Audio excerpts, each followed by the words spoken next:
To 11:02, so 2 minutes past the top of the hour, so I think we're good to go. Thanks everyone for joining us. Good morning. Today the topic is living well with arthritis, movement management, and motivation. And our guest speakers are Dr. Alidina. She's the owner and lead chiropractor at Courtwood Total Rehab and Bolton Total Rehab. They were established back in 2011. And Neha Mahajan is the lead physiotherapist at Courtwood Total Rehab, and she is also a guest presenter today. Both clinics are family-focused pain and wellness centers dedicated to treating a wide range of conditions. And they have patients from all ages, from 2 to 87 years. And today they're pleased to share insights into their approach for managing arthritis and promoting overall wellness. So that's why we're here today. Just a little bit of housekeeping. I'll mute everybody just to avoid interruptions during the main presentation. After the presentation, we'll have a question and answer period. And I just wanted to experiment a little bit and focus on submitting questions by chat. You can do that. There's a chat button. Normally it's at the bottom of your screen. If you click on that, a window will open up and you'll be able to type your questions in there. If you're really stuck, by all means, unmute yourself and we'll try and help out. So I'm going to mute everybody. And Dr. Alidina, I'll ask you to go and unmute yourself after I do that. And then I think we're good to go.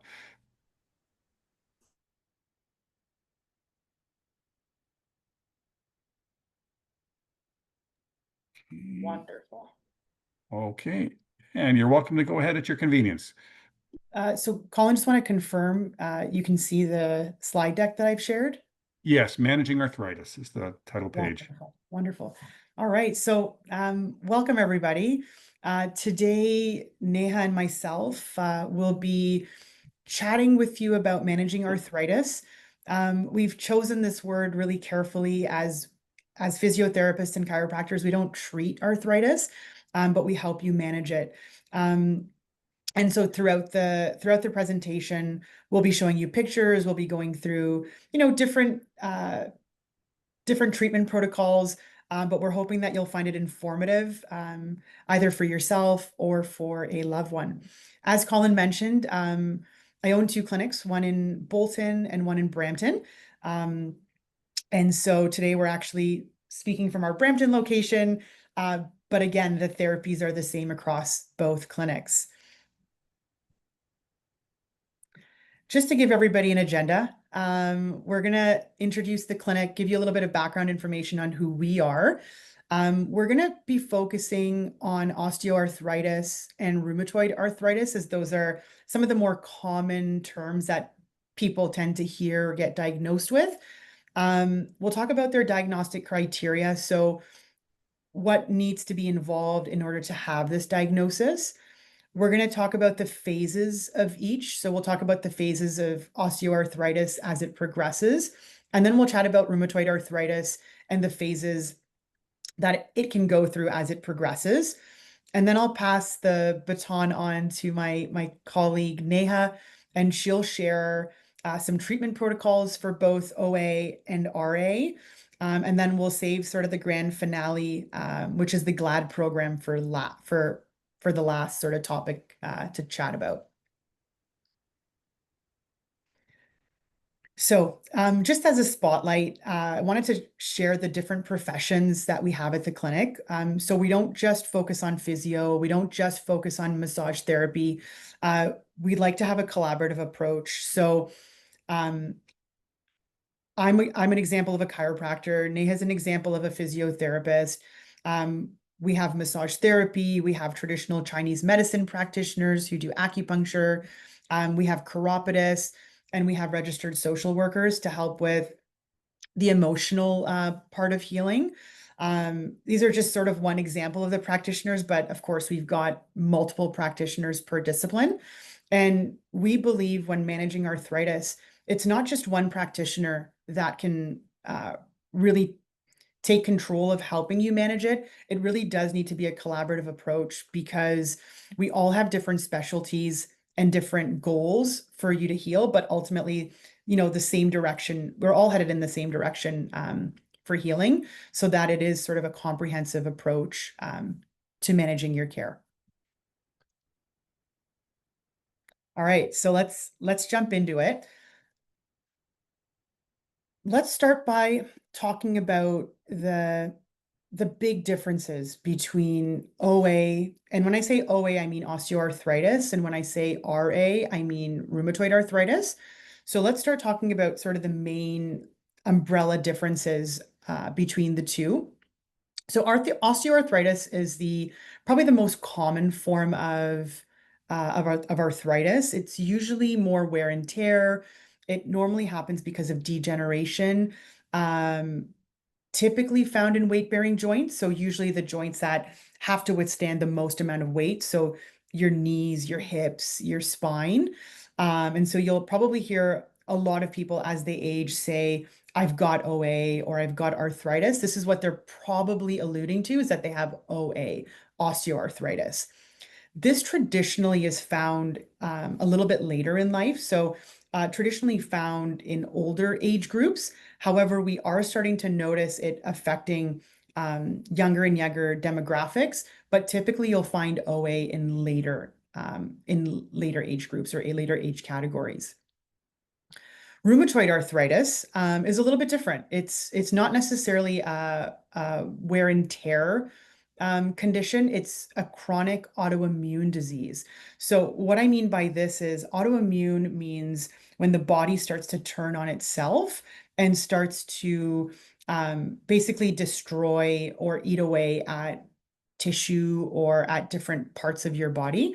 And so with RA, this can affect any age group. And traditionally, this starts a little bit younger. The main age category is typically between 30 and 50. But I've seen rheumatoid arthritis in younger age groups. Again, not a wear and tear condition.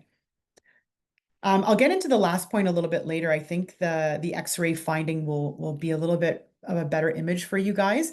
But osteoarthritis versus rheumatoid arthritis presents differently in groups. So it looks different on an X-ray and it looks different on a joint. So I'm going to show you what it looks like. Can you see my mouse? Yeah. So this is what a healthy joint looks like. There's nice cushioning. There's a lot of really nice fluid in here. You can see kind of the smooth joint line between the two joints. This is osteoarthritis, the middle picture. Osteoarthritis, do you see how there's not a lot of good fluid in there? Do you see how there's not a lot of joint space over here, but there is some joint space over here? Oops. There is some joint space over here. This is very traditional of osteoarthritis. Again, wear and tear. We don't wear out the joint in a symmetrical fashion. We can wear out the joint on an irregular fashion, depending on how we walk, how we sit, what sports we play, what our hobbies are. And so these are going to cause irregular joint wear. The third picture to the right, this is rheumatoid arthritis. So the first thing that you probably notice is this red and rosiness around the joint. Rheumatoid arthritis will typically present in a flare-up situation, swelling, inflammation, red, puffy, hot. But something to notice here is, do you see how there is a symmetrical wear in the joint? Because this doesn't have to do with degeneration or the way that we wear and tear our joints. This is happening because the cells are turning on themselves. So hopefully this diagram outlines sort of the key differences between a healthy joint, osteoarthritis, and rheumatoid arthritis. Now I know we're not in school, but I thought maybe a really fun, quick test would be really nice. Now, Colin, I've minimized the chat so I can't see if somebody's answering. But I was wondering if we took a quick peek at picture A and picture B, if anybody wanted to give a go at diagnosing, or at least, I mean, you can't really diagnose, but giving a go at which picture is OA versus which picture is RA. Did anybody want to give sort of a go at that?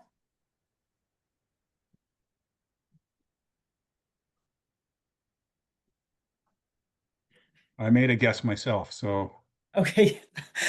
Colin, did you want to maybe guess which one is A, which one is B? I don't want to hog the spotlight, so we got a couple other folks too. Oh, sure. Michael has guessed A is OA, osteoarthritis, and Vita is the same. Excuse me, Vita has guessed A is rheumatoid arthritis and B is osteoarthritis. Chris is going for another vote for A is osteoarthritis, B is RA. Oh, Anyone wow. else? That's great participation. Yeah, You guys are alert for 11 a.m. It's wonderful. If there's no other guesses, I can give the answer code. sure. Um, so A is rheumatoid arthritis, and B is, oops, where's my mouse? Can you guys see my mouse? Yeah. So A is rheumatoid arthritis because of the puffiness, the symmetrical kind of degeneration. Whereas B, you can kind of see it's a little irregular. It's not symmetrical. There isn't a whole lot of red and rosy. And while I know I said that OA presents typically in weight-bearing joints, it doesn't play, it doesn't always play fair. And it can affect all sorts of joints in the body. And this is just one example of wear and tear in the fingers. Maybe she was a typist. Maybe she was a piano player. Um, but yeah, so B is OA and then A is RA.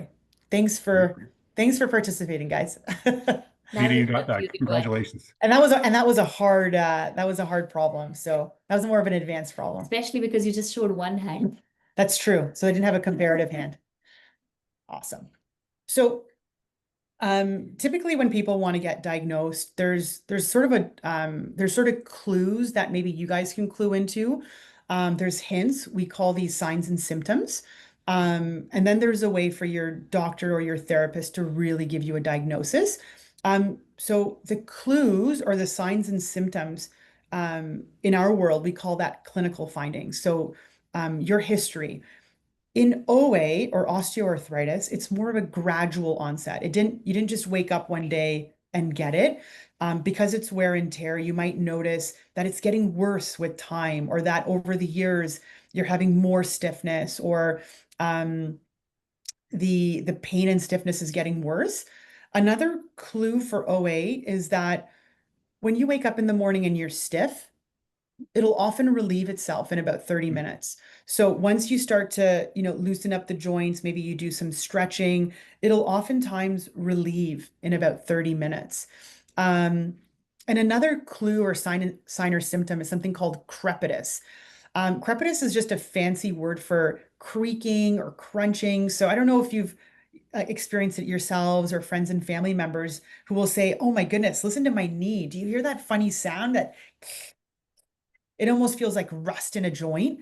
And so crepitus is another clinical sign for OA. None of these alone can diagnose you. These are just hints that potentially you have OA. What can help the doctor definitively diagnose you is x-rays. And so in the x-rays, they're going to look for exactly what I told you about before. They're going to look for wear and tear in the joints. They're going to look for symmetry along that wear or irregularity in that wear. And then, of course, through an x-ray, they're going to be able to grade how bad your OA is. And we'll talk about that grading a little bit later. But the x-ray is sort of the true way for us to diagnose that.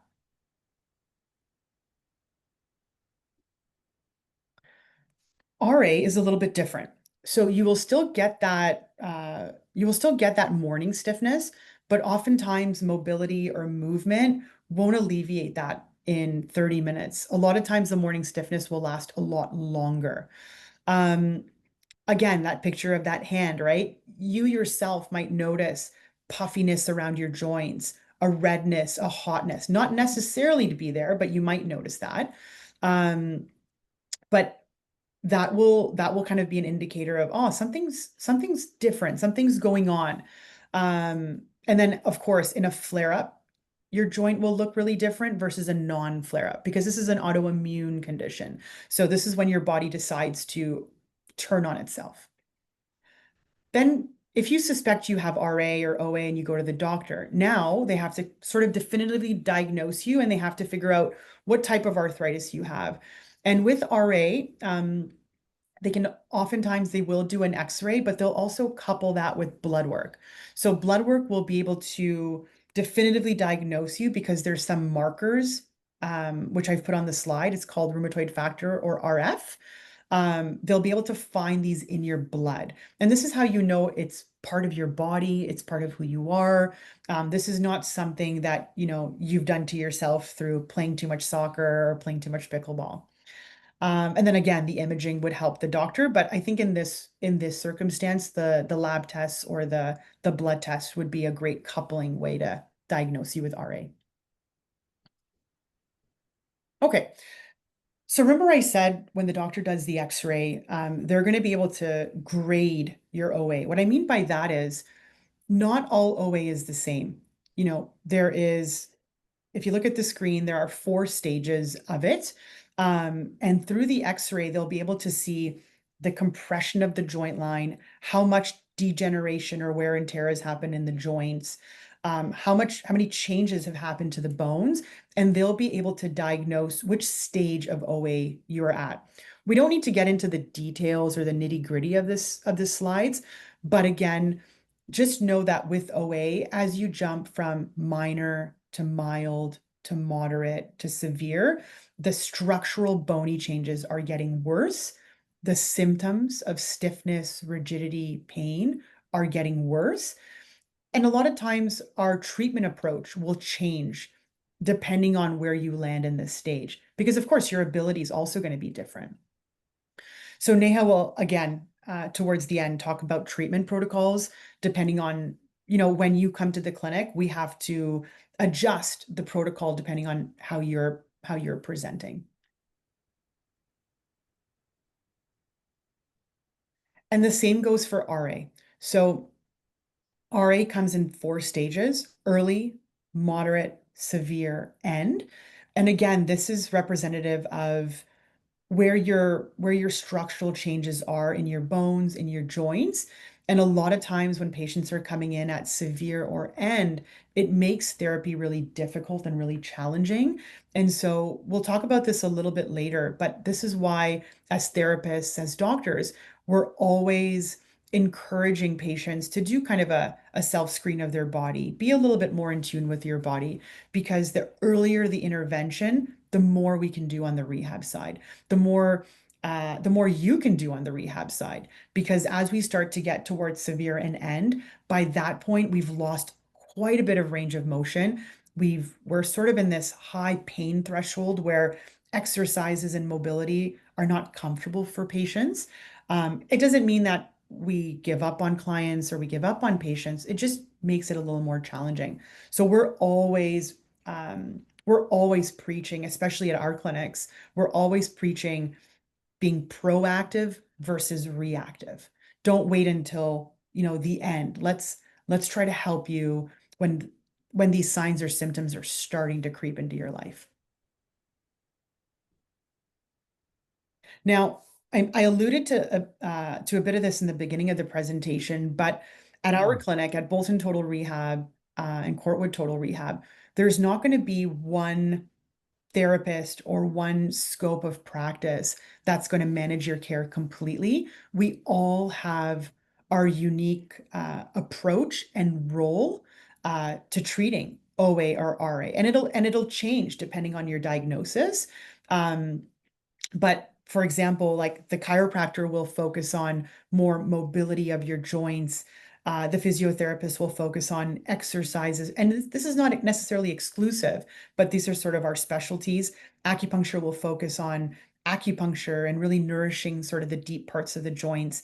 The chiropodist will assess your feet to see if something's going on with the foundation, of your body and your skeletal system, to see if maybe what's going on in your feet is affecting your knees, affecting your hips, affecting your spine. So we would be doing you a disservice if we didn't assess your feet. And then, of course, the massage therapist would focus on the muscles. Anytime a joint of your body is in distress or in dysfunction, it of course affects all the overlying musculature. So sometimes muscles will get really tight to protect the joint. Sometimes muscles will get really weak because those muscles are not being used in the way that they're supposed to be used.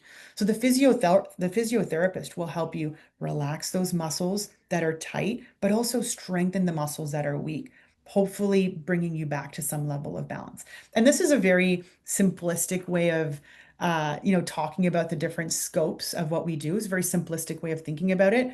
But just at a high level, I'm hoping you can appreciate everybody's unique role and why one therapist can't really take care of it all. So now we're going to pivot to more the practical part of the presentation.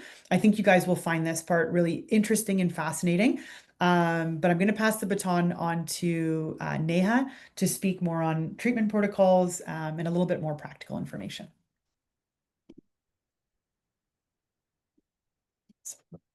Hi everyone, I'm Neha. I'm the physiotherapist, and I have an experience with OA clients almost 15 years for prevention, for treatment, and for rehab. So, first, I'll be talking about physiotherapy, like how I can help you. So, as Dr. Alidina discussed, I'm going to discuss more about osteoarthritis because rheumatoid arthritis is not so common. But maybe, 80% people, someone has some degeneration going on in the joint. So when I say degeneration, that is something reversible. So before you land up with arthritis, you have some degeneration going on in your joints. Why? Because maybe you're overusing your muscles, or maybe your muscles are not prepared to do what you're doing. So all the pressure comes on your joints. I'm just going to give you a very simple example so that you understand what osteoarthritis do to you. I'll give you an example for knee. Someone who is very active, who plays, maybe who was a runner, maybe who were going to the gym but stopped doing it. Maybe they did not do it for a year and they go back to the same thing after years, lifting the same weights, running again. What will happen to their joints? Their muscles were not prepared to do that. So now the whole pressure comes on the joint. So the joint starts degenerating. But you are thinking, oh, I was doing the same thing 1 year ago. Why it happened to me? Because this happened to most of the people when they were suffering from COVID, or maybe during the time when we were like, we all were at home, we were not doing anything. After that, you wouldn't believe, I got so many people and they said we just went back to our routine, and half of them were diagnosed with arthritis. Why? Because they went back to running 10K. Why? Because they started doing gym lifting. Yeah, so that's why. So in arthritis, what is happening? I cannot do anything about the pain. Usually, arthritis doesn't even come with pain. When I say not pain, that is like osteoarthritis. It's just when your joint is wearing and tearing off, that time it becomes like, just imagine a paint is chipping off from the wall.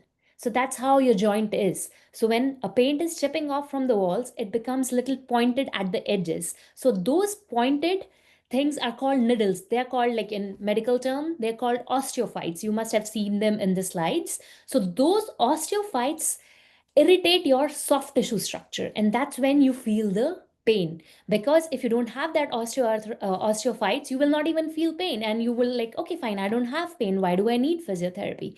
But then comes our role, because that's just your beginning of your arthritis. You have a little bit, maybe one or two needle like structure which is irritating your skin, and you're ignoring it and you're continuing your work. Maybe you're doing your 8-hour shift, or if you're not working, you're just sitting home and not doing much about it. But then if you don't do anything about it, that stage from 1, it becomes to stage 2.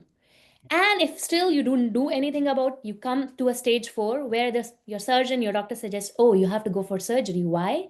Because the joint has come attached. There's no joint space now, and you're not left with any option because you're not able to bend, you're not able to climb the stairs. So my role over here is like, I'm going to talk about research, what our research says all these years, what treatments have been given, and what all treatments are really effective. If we talk about physiotherapy, we have n number of machines. We have ultrasound, we have laser, we have shockwave therapy, we have TENS, we have IFC. There's so many machines, but it's not that all of these machines are going to help. And why I'm talking about machines? Because when you come to a therapist, you come in pain. So I cannot say, okay, fine, exercise is going to help. No, your exercise is going to increase your pain. So you need to come and see us. Why? So that we can get rid of your pain. That will be a primary goal. So how we reduce the pain? By using, we have a very good machine called laser. So we are using a laser, which is a class 4 laser. And if you use it, your pain, maybe in 3 to 5 sessions, depending on your condition, goes away. So once your pain is going away, I'm starting side by side with some stabilization exercises. When I say stabilization exercises, that doesn't mean you have to go to the gym or you have to go on the mat and do something which you're not able to do. This is something which you can just do in your bed, and we start with that. And that makes your knee little like more mobile. When you're doing exercises first thing in the morning, as Dr. A said, you are stiff. So before coming out of the bed, if you start your exercises, your joint is already like moisturized, your fluid is started moving, and you won't be stiff anymore. And then comes the second approach. That is the neuromuscular exercises. By neuromuscular, I mean because as we are aging, we lose our stability also. And if your joints are not good enough, a stability goes away. So when we are training the muscle, when we are making the muscle stronger, we want to make sure even a brain is working with this stability. So we're not just going to focus only on strengthening exercises for your muscles, but we focus on something stability, balance with the strengthening. So that combination of exercises helps to function better. And of course, all this is like education. If I don't educate you, you won't even understand what I'm talking about. The third point is weight management. I don't even talk about that because that's a very hard question. Because when you are in pain, you cannot even think about weight management. Yes, it is important. It is very important, but not when you are in pain. Our goal will be to first get rid of the pain, get you moving, and then, yes, we come and approach weight management. And as for the machines, I did mention the TENS, the laser, acupuncture, and yes, you don't want to rely on machines. So when I say machine, the TENS machine, the laser machine, that helps to reduce your pain, swelling, and inflammation. And yes, you don't have to take pain medications. Pain medications, it's going to affect. It affects your liver, it affects your kidney. But our machines, maximum side effect it will be, it might give you a burn. If you don't tell us, it's too hot, or if it's too cold, it might give you a burn. But if you're informing, you're not going to get any side effect. But if you take a painkiller every day, okay, fine, you wake up with pain, let me pop a painkiller. I'm good for 8 hours. So those 8 hours, what did you do? You used your joint more. And you didn't even realize you were harming your joint rather than helping yourself. But when you're taking physiotherapy or coming for like the massage therapy, acupuncture, chiro, we take the pain away, but in a slow process and a natural way without any side effects. Now you are aware how much you have to use your joint. Yes, you're in pain. You're not allowed to walk 2 hours. We're going to start walking because walking is important, but just for 10 minutes. And the lastly, we do work with joint mobilization. So that is something when you're stiff, that is something going to help you, that only a therapist can move your joint, align your joint in a way that your pain will go away. So these are few examples of the neuromuscular training. This is like a progression of exercise. Don't worry, we don't start with that. You'll be like, okay, fine, what's going on? I cannot do that. No, we don't start with that. This is something, a progression. Why I gave you this example? Because here we are trying to use the muscles, plus we are trying to stabilize our muscular system, because now when you are on the ball, you're using your mind also, because mind has to work and think, okay, fine, how I put my legs there and how I balance it, because you just cannot do it with only your legs. So that's why I gave you this example, but this is a progression of example. So don't try those exercises now. I'm going to move on to the next slide. So I'm going to talk about prevention and maintenance of OA. So I did spoke about like treatment, what can be done with physiotherapy. So I'm just going to speak about prevention. So again, I cannot or you cannot prevent arthritis, especially if it's age related or it's genetics, but we can maintain it. If you're coming at stage 1, we can maintain it there. If you're coming at stage 3, yes, we can maintain it. But if you're coming at stage 4, your doctor said you have to go for surgery. What we can do is we can make your muscles so strong that even if you go for surgery, you can come back healthier. Just imagine if you're not able to walk first and then you are going for surgery. Surgery is going to help, but if you are not able to walk before, how will you walk afterwards? Why? Because it's the muscular role. So you have not strengthened your muscles. But if you have stronger muscles, if someone cuts you and then you want to recover, you recover fast because your muscles are already stronger. So even before and after surgery, physiotherapy plays a major role. And of course, we have to have some lifestyle changes. I'm going to talk about 5 prevention strategies that will help to reduce the risk and protect the joints suffering from OA. So, yes, this is as it is prevention. That's why I come to weight first. But when you're already in arthritis, I won't talk about weight. But if you are aware, if you're on your healthier side, and if you're able to reduce just 5 to 10% of your weight, you are reducing your risk for OA significantly, especially for the areas like your knees, hips, spine, and sometimes even the foot. And same thing, staying physically active. So you can do some cardio exercises. These are low impact exercises. They're not going to harm you. They're not going to have a high impact on your joints. So if you are already doing swimming, you continue with that. So by cycling, you can go for a stationary cycle, or you can actually, if you use cycle, you can go outside. You can do 25 minutes to 40 minutes of exercises. Walking, if you don't have any exercise, if you don't know cycling, if you don't know swimming, you can always do walking. It's the easiest and the best exercise. Half an hour in the morning, half an hour in the evening, and you're good. And if you are good with yoga or stretching, you've learned it, you do it. If you're not aware and you're in pain, you should not do it, because that will increase your pain. So this is something which has to be done under the guidance. The yoga and stretching, you don't want to experiment by yourself. That might lead to a new strain or a cramp. The next point will be avoid the joint overuse and injury. So how you can do that? So simple thing. Okay, fine. How we bend. That is a very important thing. Sometimes we have to pick something, we'll just turn and twist and pick up stuff. But that's a very wrong thing for a spine. And even for hips, if you want to bend, you just want to bend forward. Or if you want to pick from something behind, turn and pick it up. You don't want to go and turning and twisting, because that's harming your spine. Even, okay, there are different techniques that which we teach you ergonomically that you can do, because someone will say, oh, my work is to bend again and again, and you're saying not to bend. How is that possible? There are different ways how you can bend. There are ways you can use your knees, but if your knees are hurting, there are ways you can use your spine. So that is something you need to train with. It's not that, oh, I'll tell you, you have to bend this way, you can do it now. No, your muscles are not prepared. You're going to harm yourself more than help yourself.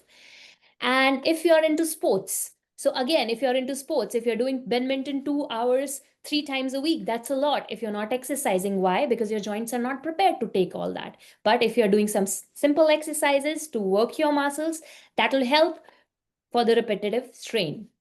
And comes the protect your joints with braces or ergonomic tools. So when I say braces or orthotics, so why I'm against braces? Okay, fine. If you have a problem, you need to work that problem. How? To train your muscles. But if you have a problem and then you have to still continue your work, if you have to still go for play, and with that problem you're playing, it's going to harm you more.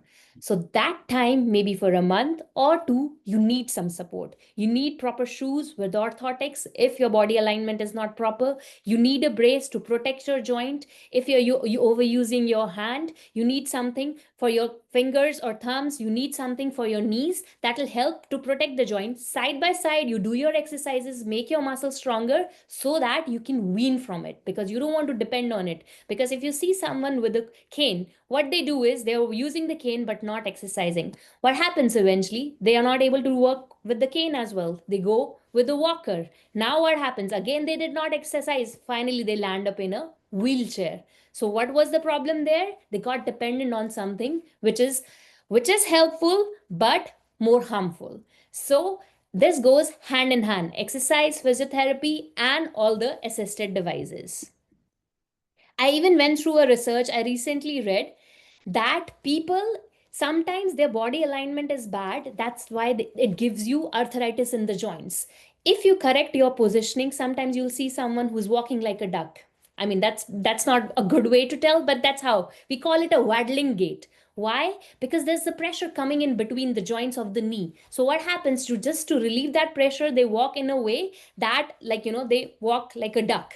So what is happening here now? if we don't correct their gait, if we're not working on how they're walking, the other joint is going to get affected. So I'm not sure you've ever seen people with arthritis in the knee. Initially, they are like knock knees. When they have, why? Because it always start in the middle of the knee and eventually they turn into a bow leg. Their posture, their legs will change. But if we start physiotherapy, if we have a foot doctor who assess us, change our shoes, and give us like proper braces, and we do the exercises, all this can be prevented. Next, I'm going to move to a healthy diet, which we all are aware, we have everything now, the media, but we need to make sure we are having an anti-inflammatory foods. So that's like, 3 portions of fruits, 5 portions of vegetables, and if you're a non-vegetarian, fish. And of course, we need to make sure, because we are in Canada, we don't get enough sun, we take our calcium and vitamin D.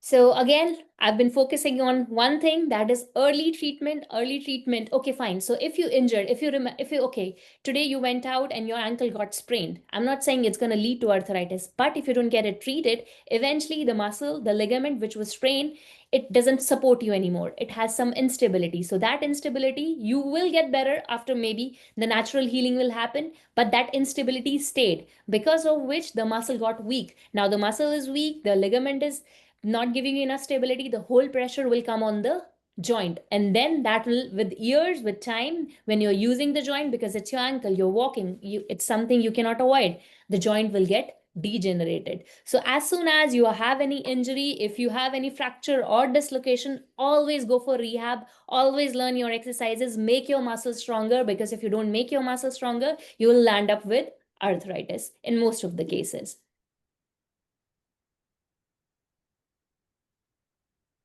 So all these strategies were to prevent OA.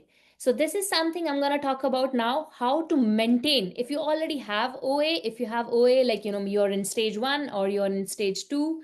So it is a slowing progression. So what we can do to maintain is, we can just slow the progression. Like I said, I cannot say, okay, fine, you have arthritis, I'll cure you. No, I cannot do that. I cannot, like, your joint is degenerated until someone comes and cuts you and, repairs it. It cannot be done. And if someone says you, oh, I can help you with your OA will be gone. No, they're lying. That's not possible. Yes, your orthopedic surgeon is doing, that's totally possible. So like I said in the beginning, physiotherapy, exercise therapy. So when I say we have to start in the bed, we don't have to go to the gym. You can do some simple range of motion stretches. So by range of motion stretches is simple movements of your joints. Then comes the strength training. Strength training can be done with or without weights. Sorry about that. And then it's the main 4 things which is very important. First is movement. Second is making your muscles strong just thrice a week. You don't have to do it every day, but you make sure you're strengthening your muscles alternate days. And then aerobic activity. So aerobic activity doesn't mean you have to be in water, you have to be like using a elliptical. It's just walking is your aerobic activity. Whenever your heart rate goes up from your normal, and then you're doing for 30 to 45 minutes, of course, not with OA, you want to go lesser on that time. If you already have OA, you start with 10 minutes. And like I said, balance exercise, because your gait will change. If it's your lower limb arthritis, you want to learn the balance exercise, because with the aging and everything, this is going to affect your balance. We already discussed that if you already have OA, you need to go for your 5 vegetables and 3 fruits every day. And that's your choice, how you want to do. Medications, that's not even my part, but your doctor will always help that. Because again, when you take medications, you are masking your pain and you're doing more. But if it's very bad, you really had to go for it, there's not much options. And there are some options of steroid injections which help you for 6 months. But those 6 months is the golden period, because then you won't have pain. And after 6 months, your pain is going to come back. So if you are exercising, making yourself stronger, you might not have to go for the injections afterwards. So yeah, this is like I already talked, like when you're bending, how you have to bend. That is something we will teach you, how you have to use your muscles. I'll just give you one example. So most of the people who have back pain, knee pain, how they get up, they put pressure on the hands and that's how they get up. But that's so wrong because you're not using your muscles. That's so wrong. Now you're harming your hands and eventually you'll have pain in the hands. You already have pain in other joints. So there are techniques, there are ways. You can always use your muscles. There are techniques which help you to do that. And that's why we are here. So, and the last will be the lifestyle modifications. So lifestyle modifications will be, okay, one simple advice, never sit more than 20 minutes. We've been doing that for 40 minutes. That's a very wrong thing. So I'm preaching something which I'm not doing myself right now, but I usually follow that. So we should never sit more than 25 to 30 minutes. If we are standing, we should sit down maybe for a minute. If we're sitting, we just stand up. So that's a very good thing. Why? Because our body is fluid and our joints is made of fluid. So if you sit for a long time, they just get little, they get stiff. So if you're moving, that stiffness won't come and that will help you in a long run. So break up the repetitive movements. If you're doing something, okay, fine. If you're cleaning, you don't want to do it for an hour. You want to divide it, maybe 15 minutes, clean something and then wait. You don't want to keep doing it.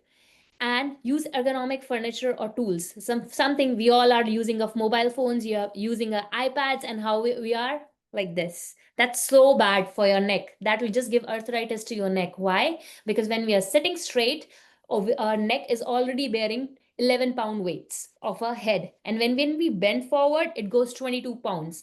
And then when we look down, it's almost 44 pounds. So just imagine this small set of bones is having 44 pounds of weight on your neck, and eventually it's going to turn into arthritis. So you want to make sure when you use your device, you don't want to be like this, you want to be like that. Yeah, it'll be tiring for the arm, but you need to train that. So this is something that's not my scope, but there are options of surgery that your surgeon can, your family doctor or the pain clinic can suggest, because again, our joints are made of hyaluronic acid and sometimes that really helps. And there is another treatments also, PRP, that is they take out your plasma, and all these treatments, like other than surgery, all the other treatments are effective for a year and then you still have the symptoms coming back to you. So if you want something easier, come for a circle of care of physiotherapist, chiropractor, acupuncturist. Yeah, we all can help you. Now I'm going to hand it over to Dr. A. If you have any questions for me, we can discuss it in the later round. Awesome. Awesome. That was super informative, Neha. Thank you. So I think what I'm hoping you took away from that conversation with Neha is it's a lot easier to be proactive than reactive. As you probably saw, the interventions become a little bit more intense, a little bit more aggressive, a little bit, a little more laborious as we get into the later stages of OA and RA. And so I'm hoping the takeaway that you took from Neha's slides is to be proactive as opposed to reactive. Now we're going to talk, we're going to end with sort of a program close to my heart. I'm not sure how many of you have heard of this program. It's called the GLAD program. We are a certified clinic, so you don't just learn this in physiotherapy school or chiropractic college. This is a certification that our clinic has taken through Mount Sinai. So the GLAD program stands for Good Life with Arthritis Every Day. This program started out of Denmark, and what they were noticing was that as our lifestyles changed, a lot more people were becoming sedentary, a lot more people were struggling with knee and hip OA, and they wanted to do something about it. So they created this program called the GLAD program. It's an 8-week program that involves two things: education and exercise. Like Neha said, without the education, patients don't necessarily understand why they're doing the exercises.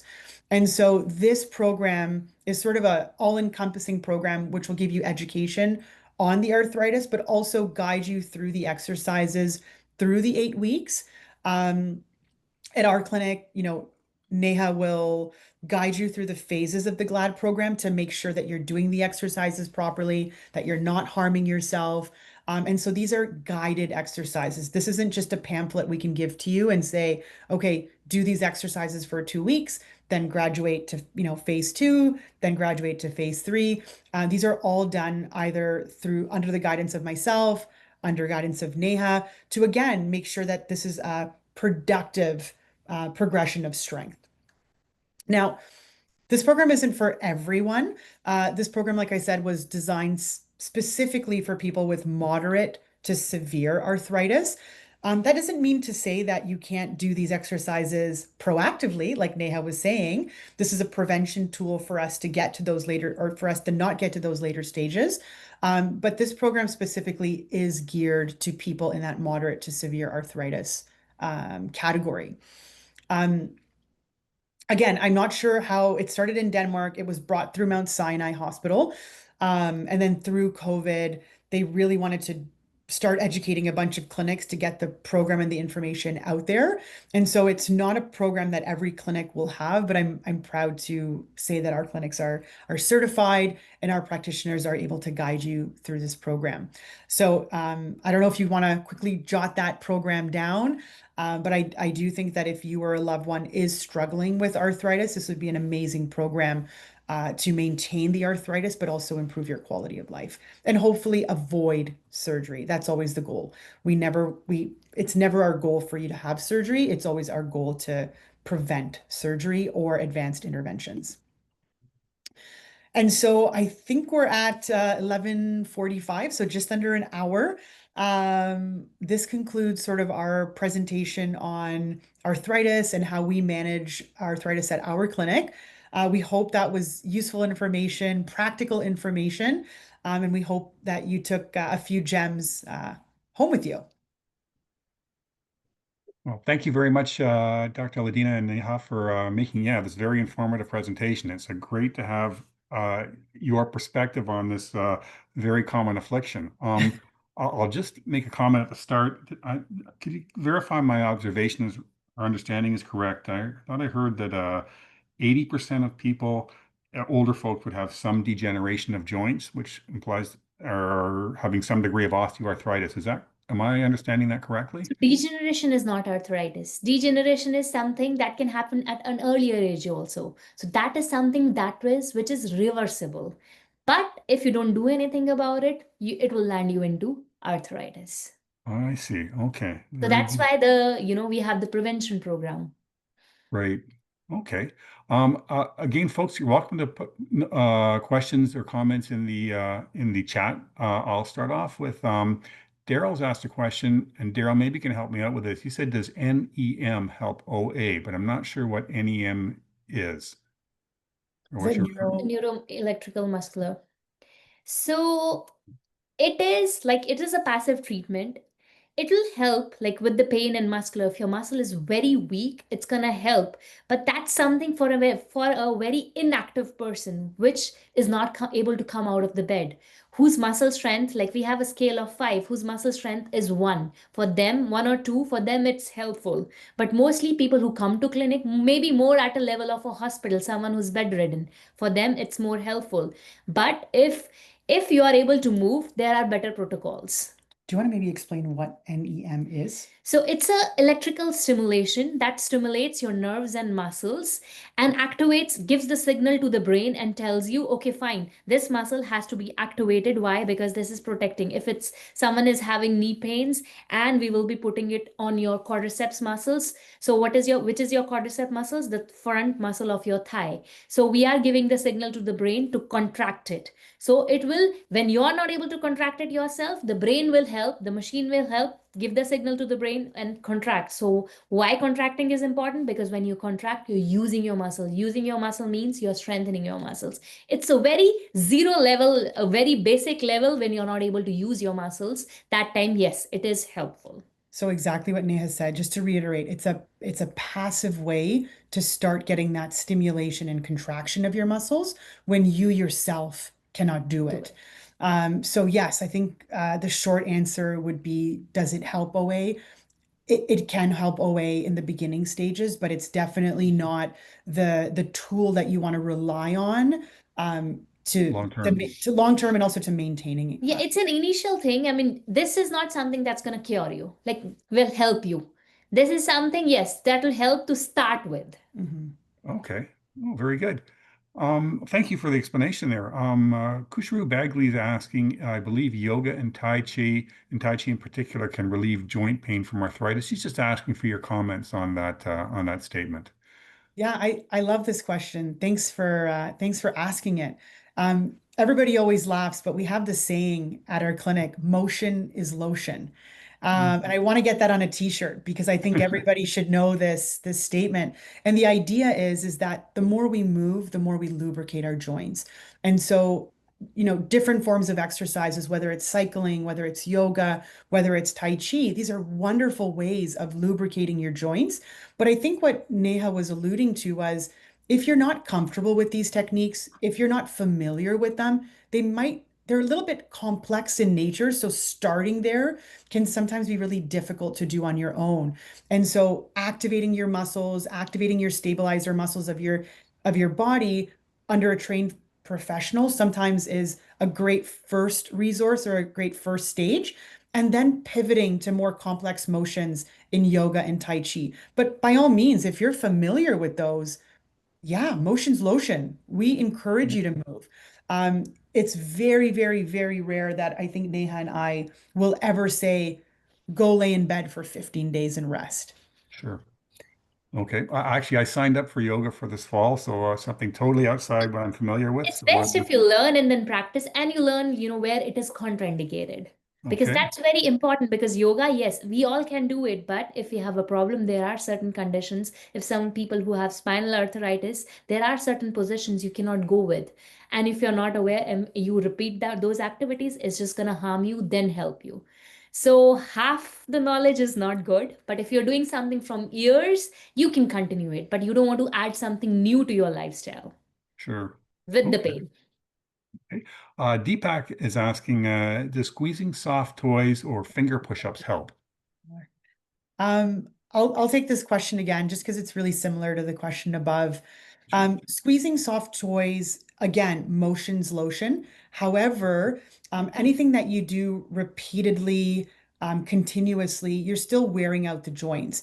And so anything long term, and again, depending on what phase of OA you have, or are you in a flare-up of RA, sometimes these types of exercises would not be appropriate.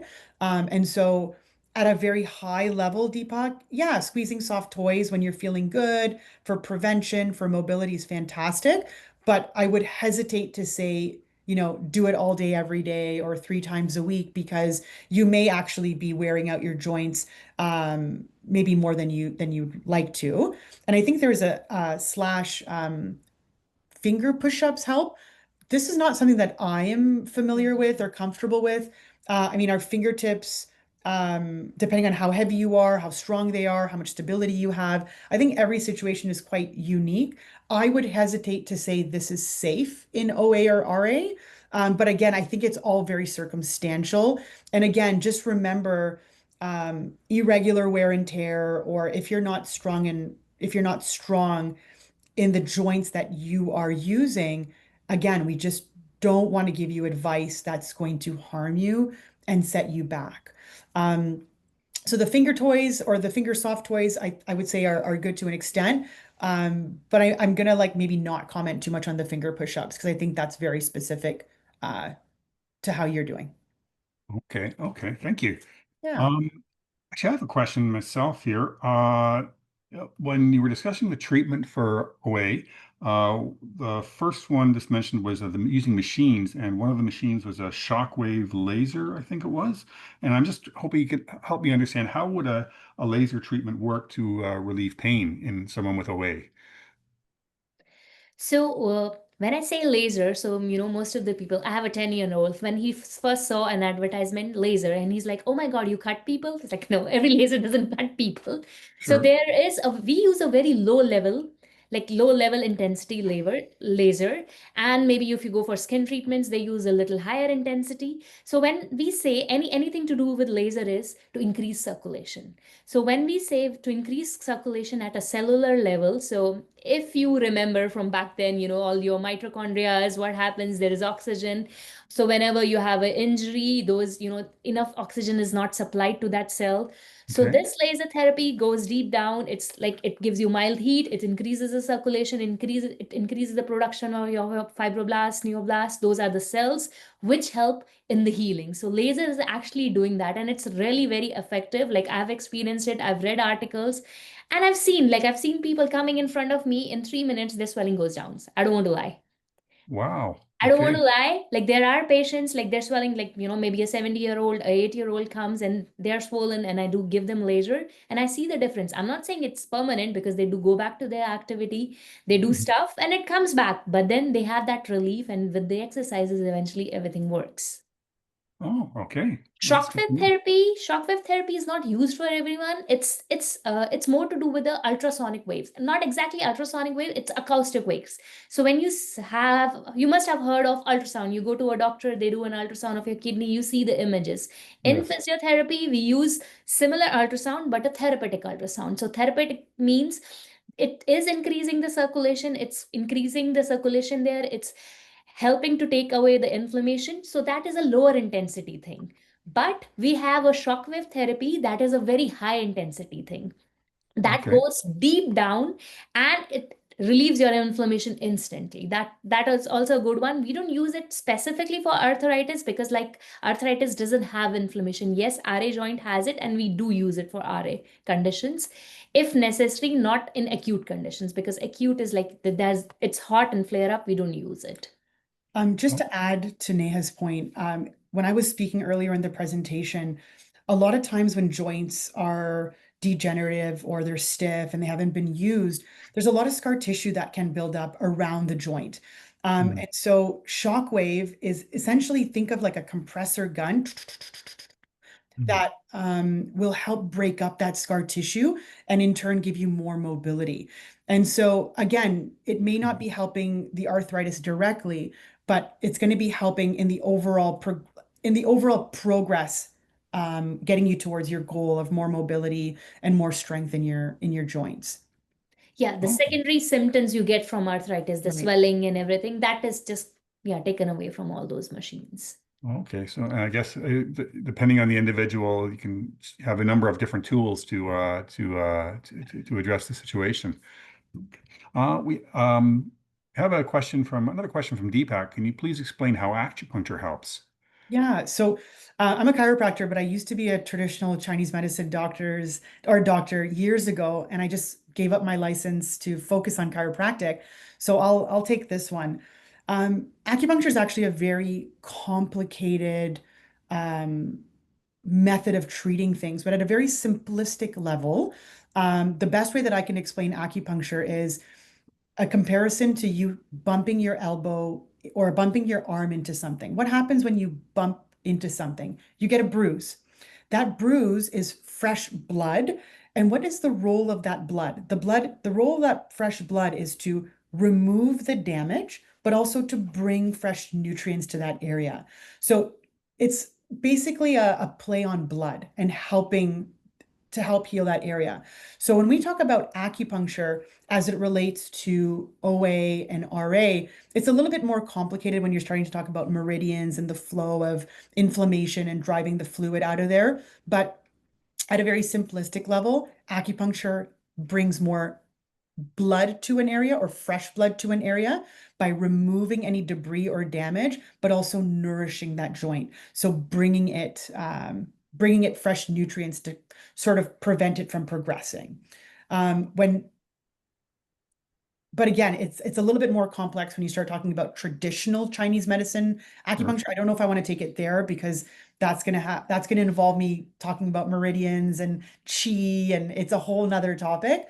But at a Sure. very simplistic level, if you think about acupuncture bringing fresh blood to an area and the role of fresh blood, that can maybe help you understand how can it help heal an injury. In this case, help you manage arthritis. Okay. Would I be right in understanding that it's sort of analogous to helping the body facilitate the healing process? Exactly. And I think that's again more in the TCM or traditional Chinese medicine way of thinking, Okay. which is what we have here. But absolutely, I don't heal anything. Neha doesn't heal anything. We all support the body Body. in healing. So acupuncture doesn't heal anything. It's bringing fresh blood flow, or it's, removing interference from the meridians, allowing your body to heal. Your Okay. body heals on its own, is Oh, our wow. belief. Okay, thank you. Well, that's Yeah. I noticed on the top right corner of I think many or most of your slides, and I see on the screen now you have an image of a hand, and I was just wondering if there's a significance to that in your as your it looks like it may be your facility logo. Yeah. So, when we opened up, 13, 14 years ago, I think what makes our industry so unique is that it's still a very hands-on profession. Okay, While we have these machines, while we have these tools, uh, we're very unique in that we heal through touch, we heal through doing. It's a very manual type of professions or professionals. And so okay, that's where the symbol of the hand comes from. okay. Oh, Yeah. wow. That's clever. Okay, very good. An observation I'll just make. One among the when you're talking about the prevention and maintenance of OA, a couple of the tactics were staying physically active and a healthy diet. And we've had guest presenters about some other topics throughout the past year. Diabetes, dementia, gastrointestinal health, and that's a common theme in all of them to stay healthy. So I'm guessing that's pretty important to keep our bodies in good shape. It's nice to hear that we're all aligned. Yeah. There you go. Pun intended. Yeah. Oh, I guess so. Yes, indeed. I feel we all are here for just two things. One is to be outside, second to be active. And I think we are doing everything reverse. Oh, Two there you things is go. important. Be outside in the nature. That's how why humans are there, and then be active. So yeah. And Yes. maybe we didn't mention anywhere, but yes, our body is water and we should drink a lot of water, especially if you're inflamed. So, 8 to 12 glasses of water, and that helps with your inflammation and pain. That's the Oh, easiest way to start with. oh, very good. Very good. I think Um, we just got another question in the chat box, Colin. oh, yes, I see. Chris is asking, what are your thoughts about decompression for spinal and/or hip OA? I can take this. So not at our Courtwood location, but at our Bolton location, we have a decompression table. And I think it's important to talk about the difference between a decompression table and a traction table. And so a traction table, which we don't have, is just straight pulling poundage. So you're just sort of putting the machine to 5 pounds, 10 pounds, whatever it is, and then you're just getting that unidirectional pull. Whereas decompression, which is what we have in Bolton, again, depending on the machine, and I can only speak to ours, has a bit of an oscillating effect. So we would put your poundage, like how much you weigh, into the computer. We would put the segment that you're struggling with, the arthritis in your spine or the degeneration in your spine. And then the computer would angle its direction of not only pull, but I don't know if you can see my hands, but not only of Mhm. pull, but of pumping. So you're Okay. getting motion in those intersegments. And if you remember that saying, motion is lotion, that pumping will create pressure gradients to nourish that area. So when you say, again, what are my thoughts on spinal decompression? I think it's a great adjunct or a great support in healing. I don't think it's the end all be all to helping maintain or resolve DDD, or I think what he's alluding to is degenerative disc disease. But I think it can be a very useful tool to nourish those segments. But I Okay. just caution you to do a little bit of research on where you go and the type of machine they're put. Oh, sorry, I think I did something else. The where you go and the type of machine that you use. Okay. Okay. Oh, very interesting. Is anyone else have any questions they'd like to unmute and ask or make a note of in the chat? Well, we have these experts here with us. Uh,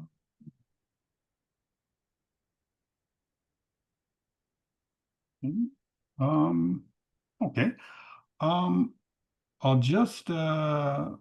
I'll just mention something here. All the things that they are doing, I have taken every one of them.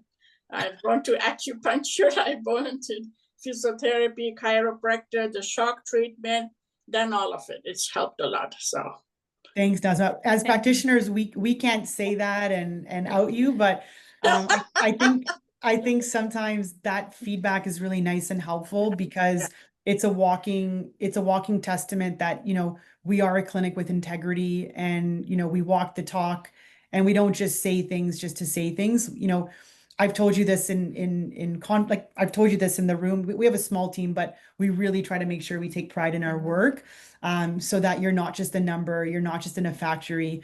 And that's why sometimes it's hard to answer these questions because they're so unique. And I don't want to give, you know, maybe a very general answer or a very general solution because it does matter your family history. It does matter what, you know, entry of, what phase of OA or RA you're coming with. And so, thank you for that. That's really You're nice welcome. way to share. No problem. And your lifestyle. Oh, wow. Okay, so it's very personalized. The Has to be. treatment that will work best. Yeah. Michael is asking. He has RA. Motion after a point causes pain, and he's taking pain relievers. Any other suggestions to relieve pain beyond acupuncture?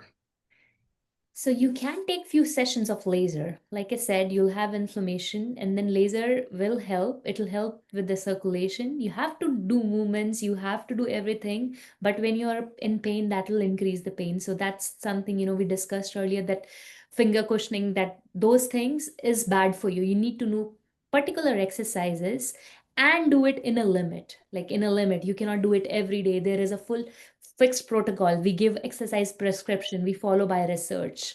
So acupuncture will help, laser will help, icing can help, but it's better to know you in person than give you suggestions like that. But I think that's a really interesting and great comment, Michael. I think a lot of people struggle with motion because it hurts. And it's that vicious cycle of, I know I need to move, but I can't move. But you need to move, but I can't move. And so I Mhm. think that's where relying on, you know, experts, but also like expensive tools that maybe we as people maybe don't have in our own homes or can't have in our own homes. You know, coming into a clinic that does have those tools to support you. I think we hear stories like Michael all the time. It hurts. I don't want to move, but I know I need to. Okay. Wow. Oh, wow. Okay.